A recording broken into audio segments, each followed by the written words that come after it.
Lorsque j'ai quitté les sociétés pour qui je travaillais en tant qu'ingénieur, je suis parti dans les étendues du désert des États-Unis, dans un lieu appelé le Nouveau-Mexique, à 3000 mètres au-dessus du niveau de la mer. Et c'est là où se trouve ma maison. Il y avait des autochtones dans cette région au début des années 90. À cette époque, cette partie de mon pays connaissait la pire sécheresse depuis 100 ans. Il ne pleuvait plus. Un jour, un ami à moi qui était un autochtone m'a appelé et m'a dit « Greg, veux-tu venir avec moi à un endroit très spécial où mes ancêtres se sont rendus pendant des années afin de prier pour la pluie? Veux-tu venir avec moi, m'a-t-il dit, afin de prier pour la pluie ?» J'aime le langage qu'il utilisait, car il disait « Cet endroit est spécial, car la couche entre les mondes est très mince. » J'aime bien ce langage.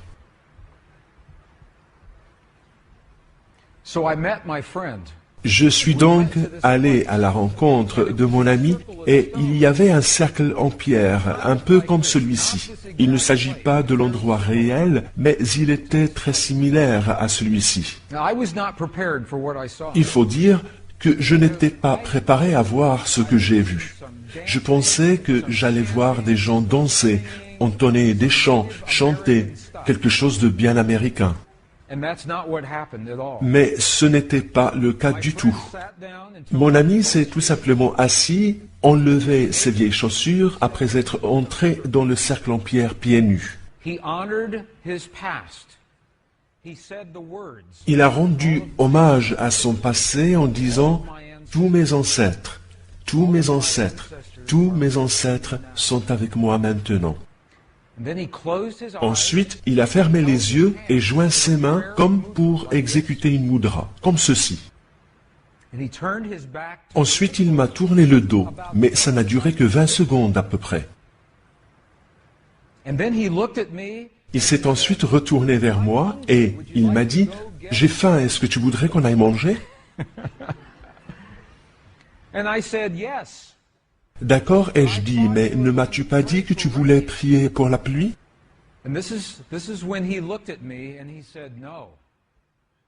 Il m'a alors regardé et m'a dit « Non, si je prie pour la pluie n'arrivera peut-être jamais. »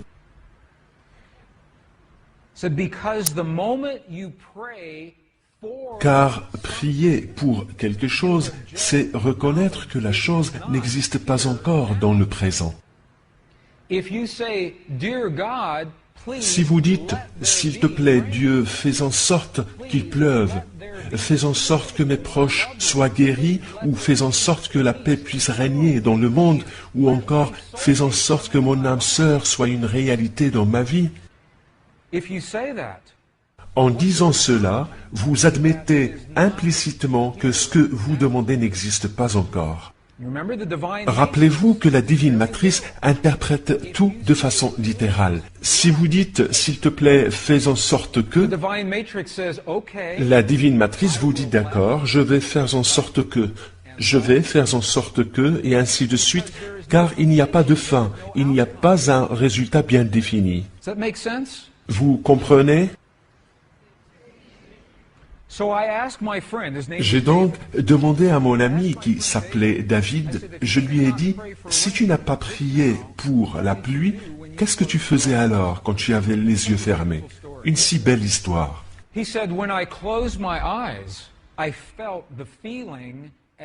Quand je ferme les yeux, m'a-t-il répondu, je fais comme si la pluie était déjà tombée. J'imagine, m'a-t-il dit, ce qu'on peut ressentir lorsqu'on a les pieds nus dans la boue quand on est au village et qu'il a beaucoup plu.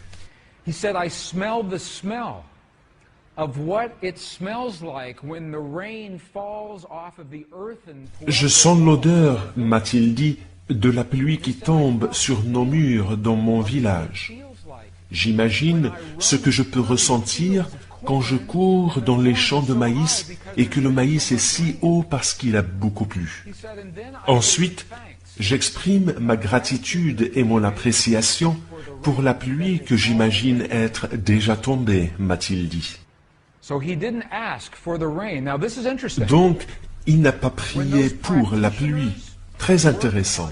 Lorsque les praticiens ont traité la tumeur cancéreuse, ils n'ont pas jugé la tumeur en l'étiquetant de vrai, de faux, de bien ou de mal. Ils l'ont acceptée telle qu'elle était. Et ils ont dit, maintenant nous allons créer une nouvelle réalité. De même, lorsque mon ami David a prié pour la pluie, il n'a pas jugé la sécheresse. Il disait que la sécheresse était notre médicament jusqu'ici, et maintenant nous allons créer un nouveau médicament. Ça, c'est capital. Faire comme si ça s'est déjà produit. Je vais vous raconter la suite de l'histoire. Nous sommes donc allés déjeuner ce jour-là, et le temps de rentrer chez moi, quelque chose est arrivé et qui n'était pas arrivé depuis longtemps. De gros nuages noirs sont arrivés des montagnes de l'Est et il s'était mis à pleuvoir cet après-midi-là. Et il a plu cette nuit-là, et il a plu le lendemain matin, et puis il a plu dans l'après-midi et le soir, et il a plu tellement qu'il y a eu des inondations car la terre était très sèche. Les routes étaient inondées, les récoltes étaient inondées, le bétail était bloqué. J'ai alors téléphoné à mon ami David et je lui ai dit, mais c'est une vraie catastrophe, qu'est-ce qui se passe donc? Et il m'a dit, ça c'est la partie de la prière que mes ancêtres n'ont jamais pu expliquer.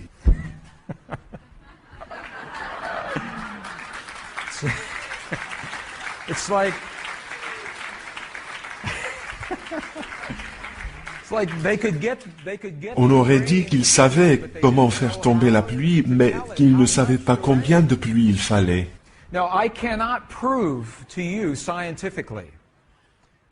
Je ne peux pas vous prouver scientifiquement que David a provoqué cette pluie ou que les praticiens qu'on a vus ont fait disparaître la tumeur. Mais on peut dire qu'il y a une forte corrélation, une très forte corrélation entre le moment où ils ressentent un sentiment et le moment où des changements surviennent. Mais l'histoire ne s'arrête pas là et c'est très intéressant. Il y a quelques mois, je faisais une tournée en Australie avec mon cher ami, le docteur Bruce Lipton. Nous étions donc en Australie le mois dernier et pendant que nous y étions, quelque chose est arrivé. Regardez cette image. Pendant que nous étions en Australie, le Premier ministre John Howard a fait une déclaration en disant que les rivières australiennes se sont complètement asséchées. Ce que vous voyez là, c'est le lit d'une rivière, il ne reste plus rien. Il a dit qu'il n'y avait pas d'eau pour la récolte, pas d'eau pour le bétail, pas d'eau pour l'irrigation. L'Australie est confrontée à un très gros problème en ce moment. Ce que vous voyez là, c'est la une d'un journal australien. John Howard a demandé à la nation de prier pour la pluie. Et que se passera-t-il si vous priez pour la pluie? Bien. Mais l'histoire n'est pas finie. Car Bruce Lipton et moi étions à Sydney, à Melbourne, à Brisbane, où nous organisions des séminaires et il y avait des membres du gouvernement parmi les spectateurs. Le jour d'après, regardez ce qui s'est passé. Ils ont déclaré une journée nationale de pluie. Mais regardez ça. L'idée était inspirée par le livre de Greg Braden, L'effet Isaïe, en réponse à la demande du Premier ministre John Howard aux Australiens de prier pour la pluie.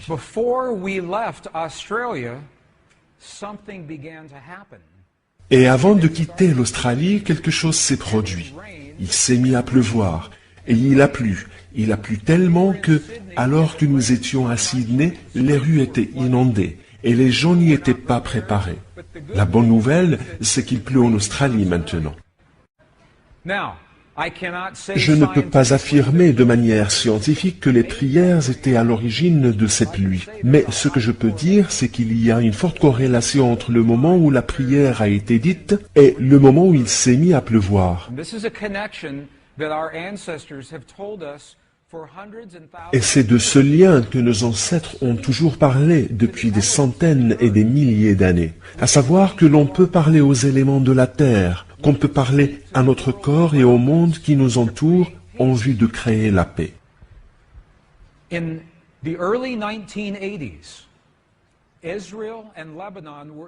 Au début des années 90, une première guerre a éclaté entre Israël et le Liban. Des chercheurs américains ont mené alors des expériences au Moyen-Orient. Ils ont entraîné des individus à ressentir le sentiment de la paix et à l'imaginer comme étant déjà une réalité. L'expérience a été menée par les chercheurs Orme, Johnson, Alexander, Davis, Chandler et Larry Moore. Elle a été baptisée Projet international pour la paix au Moyen-Orient. Les résultats de cette expérience ont été si profonds qu'ils ont été publiés dans le Journal des résolutions des conflits, volume 32, année 1988. Vous avez donc les références que vous pouvez consulter par vous-même. Voici en tout cas ce qui s'est passé.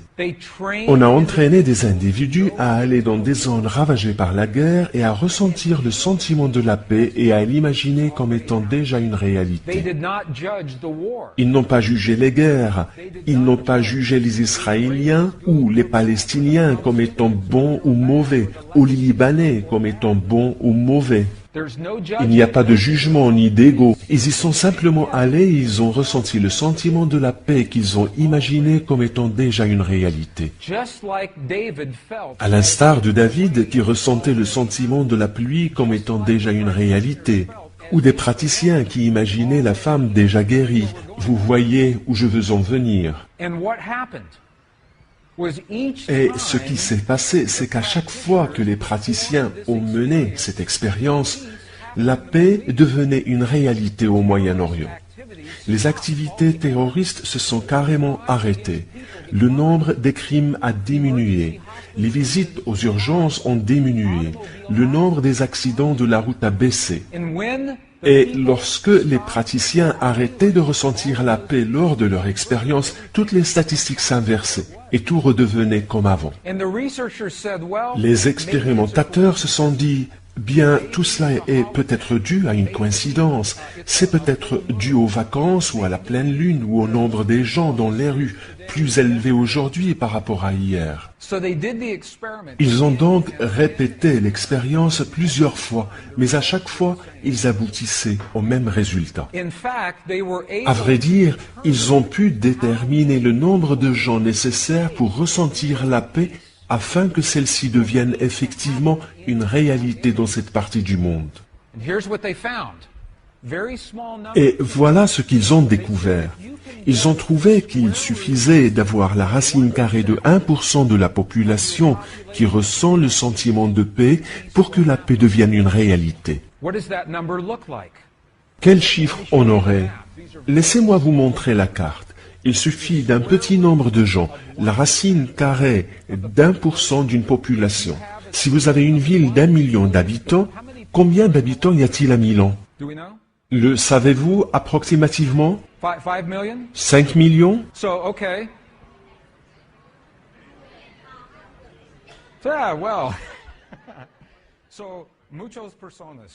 Beaucoup de monde en tout cas.